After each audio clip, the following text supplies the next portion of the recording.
자, 이 대형마트에서 카트 정리 업무를 하던 20대 노동자가 일하던 중에 목숨을 잃었습니다. 사인은 폐색전증 및 온열에 의한 과도한 탈수였습니다. 당시는 6월이었는데 요즘 같은 때는 두말할 필요도 없겠죠.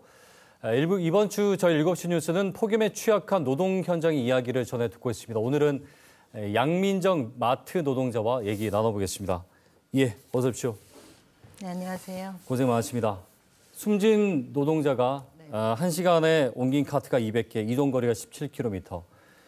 뭐 보폭으로 계산을 하니까 뭐 4만 보 이상이면 사실은 뭐 30km 이상 그날 하신 거랑 마찬가지인데 정해진 업무 시간도 있었을 텐데 이 노동 강도가 이게 통상적인 건지 어느 정도입니까? 네. 저 마트 같은 경우는 이제 고객들이 순환을 많이 하는데 그래서 업무량이 딱 지정이 되어 있지가 않거든요. 예. 그런데 이제 공휴일이나 주말, 특수기 이런 때는 고객들이 많이 몰리기 때문에 그런 때는 노동 강도가 상당히 심해집니다. 그리고 코스트코 같은 경우는 이제 창고형 마트다 보니 이제 카트 자체가 중량이고요. 그리고 매출도 일반 대형 마트의 한 2배 정도로 이제 다들 보고 있는데 그러다 보니 그런 때는 이제 쉴 새 없이 움직여야 되거든요. 네. 그런 것에 비해서 또 이제 인력난이 심하다 보니 거의 뭐 쉴 틈 없이 일을 할 수밖에 없는 현실입니다. 사실은 정해진 업무 시간이 의미가 없을 수도 있겠군요. 왜냐하면 말씀하신 대로 주말 같은 경우에는 손님이 더 많다 보니까 노동 강도 자체가 월등히 올라갔는데 이에 따른 인력 충원이 따로 있거나 이렇지가 않나 보네요. 지금 거의 몇 년째 코스트코뿐만 아니라 대형마트들 전체가 인력이 줄고 있어요. 그 인력 충원이 거의 잘 안 되고 있거든요. 그래요? 거기다 뭐 정년퇴직 같은 자연 퇴사자 또 뭐 개인적인 이유로 퇴사하시는 분들 이런 빠진 인원이 충원이 안 돼서 빠진 만큼 그대로 충원이 되지 않고 있다. 남은 사람들의 몫이라는 거네요. 그런데다가 이제 계속 일을 하다 보니 사실 그 외국계 마트의 카트가 더 크고 무겁지 않습니까? 제가 알기로는 그런데 그런 부분도 잘 고려가 되지 않나 보네요. 알겠습니다. 마트의 주차장 온도가 바깥보다 오히려 더 높았다고 전해지고 있어요. 왜 환경이 그런지 그리고 또 하나는 정부가 정해놓은 온열 예방 수칙이 있거든요, 분명히. 어떻게 된 겁니까? 코스트코는 또 주차장이 특이한 게 뭐 일반 야외 주차장이나 지하 주차장하고 다르게 디귿자 형태로 되어 있다고 합니다. 그래서 공기 순환이 안 돼서 막혀서 그러니까 막힌 공기가 외부로 나올 수가 없고요. 그러니 이제 뭐 주차되어 있는 차량의 뭐 배기열이나 매연 이런 것들이 그 안에서 돌다 보니 거의 한 36도 이상을 항상 유지한다고 합니다. 36도요? 그 정도면은 뭐 버티기 힘든. 그런데다가 거기는 뭐 에어컨도 없고, 그다음에 뭐 공기 순환 이게 시설이 있기는 한데 그거를 상시 가동하지 않으니 알겠습니다. 너무 열악하죠. 근데 이제 문제는 사건에 대한 사측의 대응입니다. 원래 이 고인에게 지병이 있었던 건 아니냐? 마트 측의 발언이 논란이 또 되고 있는데 지금 대처가 어떻게 돼가고 있습니까? 진행이? 네, 일단 유가족분들이 본사에 메일을 몇 차례 일단 보내놨고요. 그래서 거기서 온 답변은 그냥 뭐 원론적인 그냥 조의를 표하는 것 정도.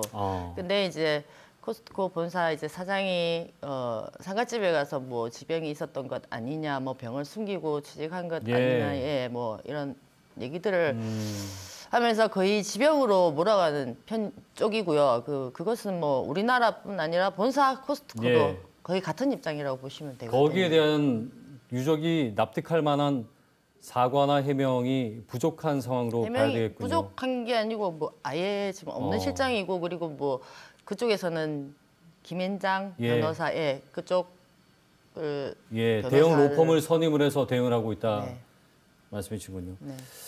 상대적으로 마트가요 다른 작업장보다 뭐 손님이 늘 있고 또 음식들이 있다 보니까 냉방이 잘 되고 있지 않냐라고 생각하는 분들이 많으신 것 같아요. 근데 우리가 모르는 환경이란 게 있잖아요. 말씀하신 주차장도 말씀을 듣고 나니까 이해가 돼요. 왜냐하면 일반 손님이 거기서 많이 머무르진 않으니까. 실상이 어떻습니까? 마트 매장 안은 냉난방이 잘 되고 있죠. 근데 저도 이제 마트에서 일을 하지만 저희가 매장 안에서만 근무를 하는 게 아니고, 자, 매장을 나가서 야외랑 연결된 이제 진열한 상품을 적재하는 공간, 또 집기류 등을 모아놓는 그런 공간이 있는데 거기를 후방이라고 하거든요. 후방 공간이라고 하는데 거기서 저희가 상주하는 시간이 훨씬 더 많습니다. 근데 또 야외랑 연결되어 있다 보니 에어컨도 없고요. 네. 커다란 송풍기 이런 것도 거의 없거든요. 그래서 거기 밖에서 한 몇 시간, 뭐 1시간 정도만 넘게 일을 해도 뭐 속옷이 다 젖을 정도로 땀을 뻘뻘 흘리죠. 그런 상황에 대해서 이 노동자들이 분명히 힘들어할 테고 이렇게 사망까지 이르지 않더라도 체력적으로 많이 힘든 상황들이 계속 반복이 될 텐데 여기에 대한 건의를 해보셨나요, 마트 측에?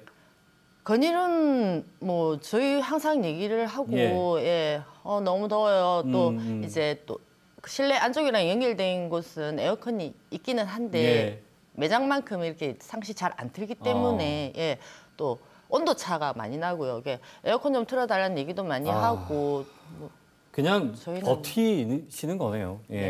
요즘에 마트에서도 자체적인 배달 서비스를 많이 하는데 배달 특징이 아무래도 무거운 것들이 많잖아요. 이 배달 노동자들 특히나 또 더 어려운 시기인 것 같은데 어떻습니까? 저 배달 노동자들 입장에서 또 본다면. 배송 기사님들 이제 작업장 일하시는 거 보시면 이제 탑차, 1톤 탑차를 가지고 이제 배달을 가시는데 이제 상품들이 종류가 다양하다 보니까 냉동 상품들도 많거든요. 아무래도요. 그러면 이제 그 상품을 이제 차량에 실어서 적재하는데 이제 시동을 계속 켜놓고 일을 해야 돼요. 있어야 돼요. 그러면 1시간 이상 이제 상품을 분류하고 적재하고 그동안 그 배기가스나 매연을 이제 다 맡으시는 거죠. 그리고 기사님들이 차를 대놓는 것도 주차장이거든요. 그렇죠. 그쪽도 온도가 안 그래도 높은 데다가 계속 시원한 곳에만 있는 게 아니니까 실상이 어떤지를 살펴볼 필요가 있거든요. 이 작업 중지권이라는 게 있습니다. 근데 건설 노동자는 뭐 공사 기간 때문에 이것이 고민일 테고 또 배달하시는 분, 그러니까 택배를 하시는 분들은 사실은 뭐 이 물량이 줄면 수입이 줄어드니까 마트 노동자는 좀 어떤가요? 저희는 작업 중지권이 있다는 것을 거의 대부분이 모르고 있어요. 있다는 사실은요? 그래요. 회사에서 알려주지도 않고요. 그리고 뭐 알고 있다고 한들 뭐 마트가 뭐 무너진다거나 뭐 불이 났다거나 이런 특수한 상황이 아니면 저희가 일을 하다가 너무 덥거나 아니면 너무 춥다고 잠깐 쉬었다 하겠습니다. 뭐 이렇게 요청을 하기도 힘들고 또 상황 이제 기준 자체가 너무 애매모호하니까. 그러니까 현실적으로 작업 중지권이 있다 하더라도 쓰기가 힘든 환경이고 말로만 그냥 알 뿐이지 이걸 직접 관리자에게 말을 내뱉어서 내가 휴식을 얻는다든지 이게 안 된다는 말씀입니다. 알겠습니다.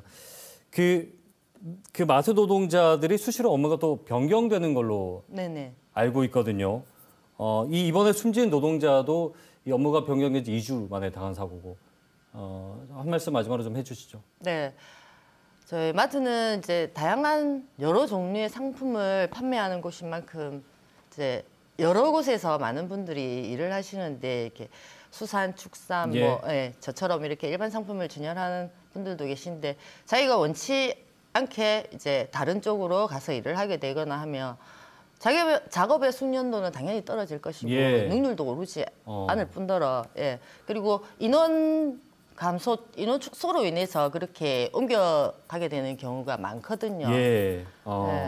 쫓겨서 알겠습니다. 이런 문제점의 제일 기본은 아무래도 인력 충원이라고 저는 생각합니다. 인력 충원과 숙련도가 떨어지다 보면 스스로 여유가 안 생길 테고 그만큼 또 휴식 시간도 확보하기가 힘들겠군요. 알겠습니다. 오늘 마트 노동자들의 힘든 부분이 좀 잘 시청자들에게 전달되면 좋겠습니다. 오늘 말씀 잘 들었습니다. 고맙습니다. 네, 감사합니다. 네, 마트 노동자 양민정 씨와 함께 얘기 나눠봤습니다.